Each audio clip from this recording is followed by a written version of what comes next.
Assalamualaikum warahmatullahi wabarakatuh. Shalom Om Swastiastu, Namo Buddhaya, Salam Kebajikan, Salam Sejahtera untuk kita semua. Yang terhormat Ibu Fadilatus Sukma Ika Noviarmi, Sarjana Kesehatan Masyarakat, Magister Kesehatan Lingkungan, sebagai dosen pengampu mata kuliah Dasar Epidemiologi pada materi kali ini. Izinkan saya memperkenalkan diri, saya dosen Pasca Manuel Lumban Tobing dengan nomor induk mahasiswa 432251054 akan mempresentasikan hasil analisis data saya mengenai surveillance kesehatan kerja pada PTX Surabaya pada rentang periode 2018 hingga 2019. Secara garis besar saya akan mempresentasikan dua hasil data secara umum dan yang saya temukan juga beberapa kejanggalan pada data-data tersebut. Baik, pada hasil yang pertama, hasil analisis saya yang pertama itu akan membahas mengenai tren hasil abnormal pada pemeriksaan ronsen dada pada pekerja di PTX Surabaya ini. Memang secara umum hasil abnormal pada PTX Surabaya, hasil pemeriksaan dari ronsen dada ini mengalami penurunan sebanyak satu kasus atau 7,7%. Dari 13 kasus di tahun 2018 menurun menjadi 12 kasus di tahun 2019.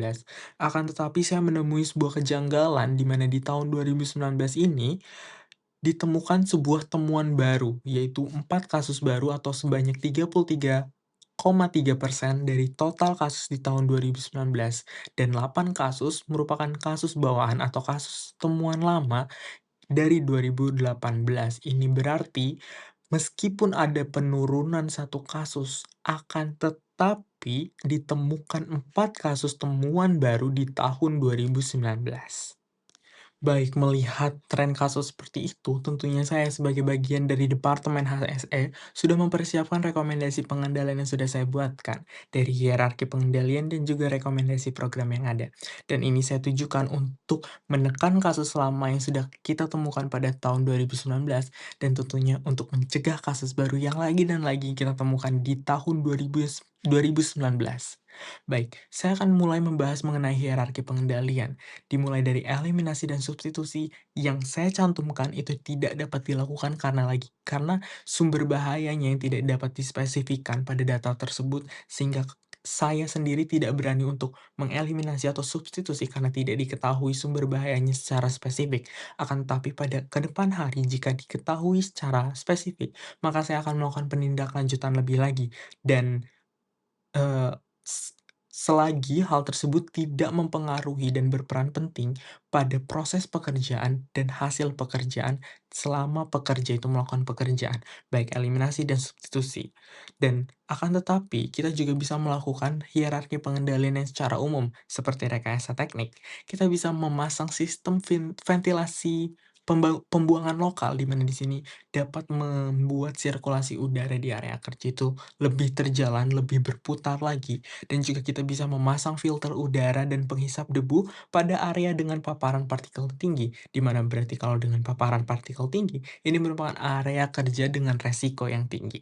Selanjutnya, kita bisa menerapkan administratif control atau pengendalian administratif, di mana kita bisa melakukan pengecekan kesehatan secara berkala dan pengawasan kesehatan kepada seluruh pekerja tanpa terkecuali. Dan ini juga untuk mencegah terjadinya perburukan.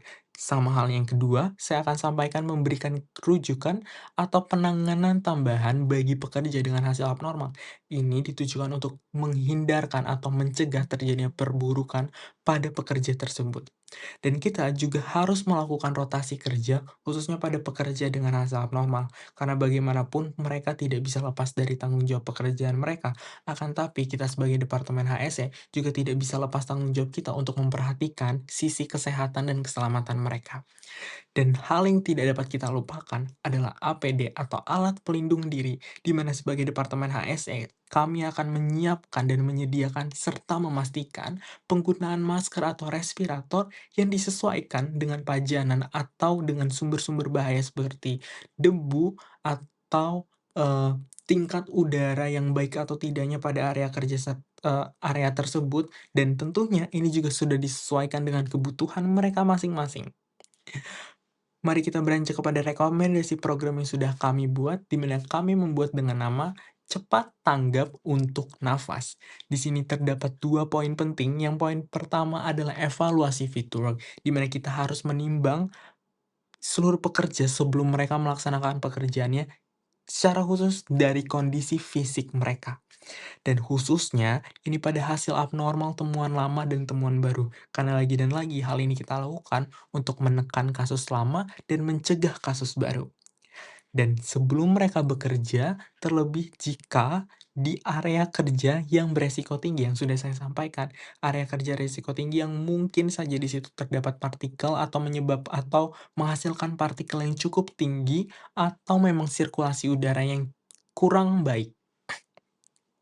Yang kedua, ini ada penyuluhan, di mana penyuluhan akan lebih kami fokuskan pada kewaspadaan pekerja tanpa terkecuali. Dan jika mereka memang sudah merasakan ada yang tidak enak dari saluran pernafasan mereka, saluran jalan pernafasan mereka, dapat segera melaporkan kepada kami untuk mencegah terjadinya suatu perburukan pada saluran pernafasan mereka. Baik, setelah kita membahas mengenai tren kasus hasil abnormal pada hasil ronsen dada pada pekerja di PT X tahun 2018 hingga 2019, dan rekomendasi pengendalian yang bertujuan untuk menekan kasus lama dan mencegah kasus baru, di sini saya akan beranjak pada pembahasan kedua, yang dimana saya akan membahas tentang tren kasus gangguan pendengaran. Sama halnya seperti kasus abnormal pada hasil ronsen dada, di sini pada kasus gangguan pendengaran juga terjadinya penurunan sebanyak 19 kasus dari tahun 2018 hingga 2019, di mana pada tahun 2018 terdapat 41 kasus atau temuan gangguan pendengaran berdasarkan hasil pengecekan audiometri, dan di 2019 menurun menjadi 22 kasus. Ini merupakan hal yang sangat patut kita apresiasi. Akan tetapi, kami menemukan kejanggalan pada hal tersebut, di mana berdasarkan persebaran kasus gangguan pendengaran berdasarkan area kebisingannya, dapat kita lihat perbedaannya antara area dengan kebisingan 90 hingga 92 desibel dengan area dengan kebisingan 85 hingga 86 desibel. Di mana kita bisa melihat pada area dengan kebisingan 90 hingga 92 desibel, terjadi penurunan yang sangat signifikan dari 14 kasus menjadi 1 kasus. Akan tetapi, pada area kerja dengan kebisingan 85 hingga 86 desibel, terjadi penurunan hanya 6 kasus dari 27 kasus di 2018 menjadi 21 di 2019. Kita tidak dapat menyimpulkan apapun, akan tetapi di sini kita bisa melakukan suatu kemungkinan. Kita bisa berpikir suatu kemungkinan yang di mana ini kemungkinan didapati dari ketimpangan pengendalian, di mana pengendalian yang dilakukan atau eee, rekomendasi atau pengendalian untuk menurunkan kasus gangguan pendengaran ini hanya terfokus pada area kerja dengan tingkat kebisingan 90 hingga 92 desibel. Akan tetapi ini merupakan asumsi semata dan ini hanya kemungkinan saja, jadi tidak bisa kita asumsikan sebagai suatu argumen atau sebagai suatu data. Baik, meskipun seperti itu, kita harus tetap memiliki rekomendasi pengendalian terhadap kasus-kasus yang terjadi seperti itu. Di mana saat ini dan sekarang saya sudah buatkan sebuah hierarki pengendalian dan program rekomendasi yang sudah saya buat. Mari kita bahas dari hierarki pengendalian. Dimulai dari eliminasi dan substitusi, sama halnya dengan kasus sebelumnya, kita tidak dapat melakukannya karena kita tidak mengetahui sumber bahayanya secara spesifik. Dan mungkin saja sumber bahayanya itu merupakan hal yang penting pada proses atau hasil pekerjaannya. Jadi tidak bisa kita eliminasi dan tidak bisa kita substitusi. Akan tetapi jika pada masa depan kita bisa mendapatkan penggantinya atau kita bisa mengeliminasinya dengan suatu kemungkinan-kemungkinan yang tidak akan mempengaruhi, proses dan atau hasil pekerjaan, mungkin saja itu bisa kita lakukan akan tetapi karena kita saat ini tidak mengetahui sumber bahaya yang, secara spesifiknya, jadi saya tidak dapat memberikan pengendalian secara eliminasi dan substitusi.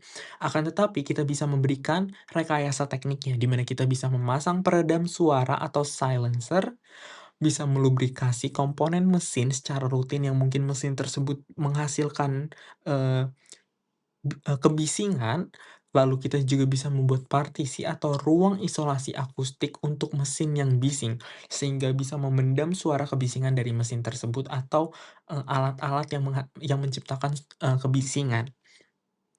Tidak hanya itu, tentunya saya sudah menyiapkan juga, hierarki pengendalian pada poin administratif, di mana kita bisa melakukan pengecekan audiometri secara berkala, khususnya pada pekerja dengan resiko tinggi. Resiko tinggi ini dimaksudkan kepada pekerja yang melakukan pekerjaannya di area-area yang eh, bersinggungan dengan alat-alat atau mesin-mesin yang menghasilkan kebisingan yang cukup tinggi. Lalu kita juga bisa melakukan pengukuran pemetaan intensitas kebisingan atau noise mapping, yang dimana dari hasil noise mapping ini kita bisa mengetahui titik-titik koordinat, di mana titik-titik secara spesifik, di mana, lokasi terjadinya kebisingan itu dan sesuai dengan intensitasnya, dan dari situ kita juga bisa melakukan pengendalian-pengendalian lainnya. Selanjutnya kita juga bisa melakukan rotasi kerja dan pembatasan waktu kerja khususnya pada pekerja resiko tinggi. Yang sudah saya sampaikan tadi, pekerja risiko tinggi adalah pekerja-pekerja yang memang pekerjaannya pada tempat-tempat yang bersinggungan dengan mesin atau alat yang menghasilkan kebisingan, atau memang secara usia atau secara faktor fisiknya tidak mendukung.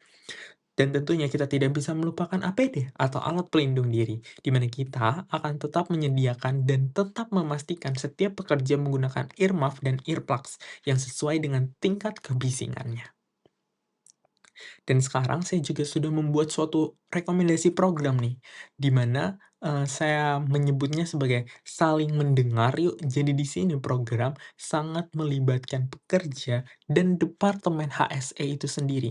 Di mana yang pertama, itu ada hearing conservation, di mana di sini kita bisa melakukan pemantauan kebisingan yang dihasilkan dengan hasil audiometri berkala. Jadi di sini kita bisa menyesuaikan dengan hasil noise mapping tadi, di mana titik-titik kebisingan itu bisa beresiko tinggi dengan pekerja yang memiliki hasil audiometri tidak bisa atau tidak memungkinkan untuk bekerja di titik-titik tersebut atau membutuhkan waktu kerja yang cukup sedikit untuk bisa bekerja di titik-titik kebisingan tersebut. Selanjutnya ada penyuluhan, di mana penyuluhan ini akan kami fokuskan pada kewaspadaan pekerja, termasuk bahaya kebisingan, pentingnya penggunaan APD, earplug, dan earmuff, dan juga pentingnya mengikuti pemeriksaan audiometri berkala. Dan tentunya ini berfokus pada setiap area yang beresiko, tidak hanya area yang dengan desibel 90 hingga 92 ataupun pada area 85 hingga 86 desibel. Jadi, kami akan melakukannya secara menyeluruh. Baik, sekian hasil presentasi saya sebagai bagian dari Departemen HSM mengenai tindak lanjut dari hasil surveillance kesehatan kerja di PTX dalam rentang waktu periode 2018 hingga 2019. Saya harap dari hasil analisis saya dapat ditemukan suatu pengendalian-pengendalian yang lebih efektif lagi untuk bisa mencegah terjadinya kecelakaan atau penyakit akibat kerja pada seluruh pekerja di PTX Surabaya pada waktu ke depannya dan di waktu ke depannya, sehingga tidak terjadinya suatu kecelakaan atau penyakit akibat kerja. Sekian dari saya, Dausan Pasca Manuel Lumban Tobing, izin pamit undur diri, mohon maaf jika ada salah kata. Wassalamualaikum warahmatullahi wabarakatuh.